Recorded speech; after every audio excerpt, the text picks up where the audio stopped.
Hello friends, আশা করি ভালো আছেন সবাই। এখন তো সব ছোটোদেরই প্রায় মর্নিং স্কুল চলছে, আমার ছেলেরও তাই মর্নিং স্কুল। তো আসবে এখন প্রায় 12টা বাজছে স্কুল থেকে। ভাবলাম ওকে ফ্রেশ কিছু দেওয়া যাক, এভাবে বানালাম। তরমুজ ছিল ফ্রিজে, দেখুন খেতে আর দেখতে দুটোই ভালো লাগবে। তরমুজগুলোকে প্রথমে টুকরো করে কেটে নিয়েছি আর এর বীজগুলোকে বার করে নিয়েছি যাতে এর মধ্যে বীজগুলো না যায়। তারপর একটা মিক্সার জারে নিয়ে এগুলোকে জাস্ট ব্লেন্ড করে নেব, আর সঙ্গে দেব অল্প একটু চিনি আর 5-6টা এই পুদিনা পাতা। এতেই তো ফ্রেশনেসটা আসবে। ব্যাস, এটাকে এবার ঘুরিয়ে নেব। একদম মিহি পেস্ট না হলেও চলবে, জাস্ট একটু ঘুরিয়ে একদম একটু জুস টাইপের করে নেব। ব্যাস। আর এখন তরমুজ তো খুব মিষ্টি, তাই খুব সামান্য একটু চিনি দিয়েছি। আপনারা চিনিটাকে কিন্তু স্কিপ করতেও পারেন, বা এর মধ্যে কিন্তু হানিও দেওয়া যেতে পারে। এই যে আমি এভাবে ঘুরিয়ে নিয়েছি, মিক্সিং জারটা ছোট হওয়ার কারণে আমি দুটো স্টেপে ঘুরিয়েছি, হাফ হাফ করে, না হলে ওপর থেকে বেরিয়ে যাচ্ছিল। এই যে আমার ঘোরানো হয়ে গেছে, অল্প অল্প করে ঘুরিয়ে নিয়েছি।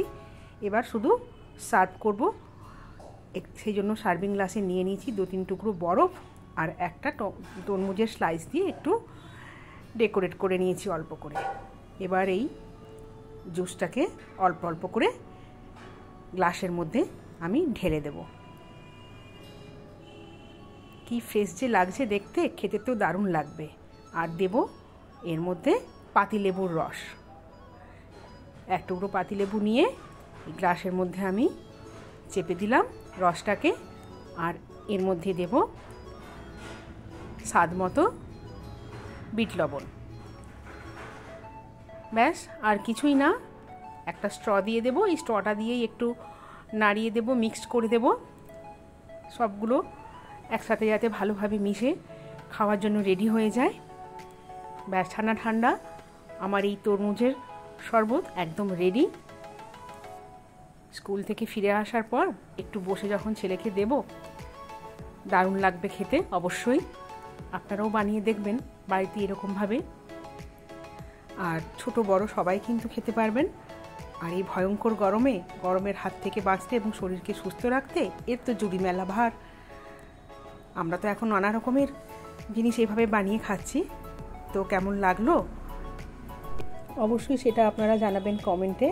আর এর মধ্যে তো অনেকে স্প্রাইট বা আরও সোডা অনেক কিছুই অ্যাড করা যেতে পারে। যদি আপনাদের কাছে সেরকম আইডিয়া থাকে বা অন্য কোনো কিছু যদি এটাতে নাম দেওয়া যায় বেশ একটা ভালো মতো, সেটাও আপনারা কমেন্টে আমাকে অবশ্যই জানাবেন। তাহলে আজকের মতো আসি।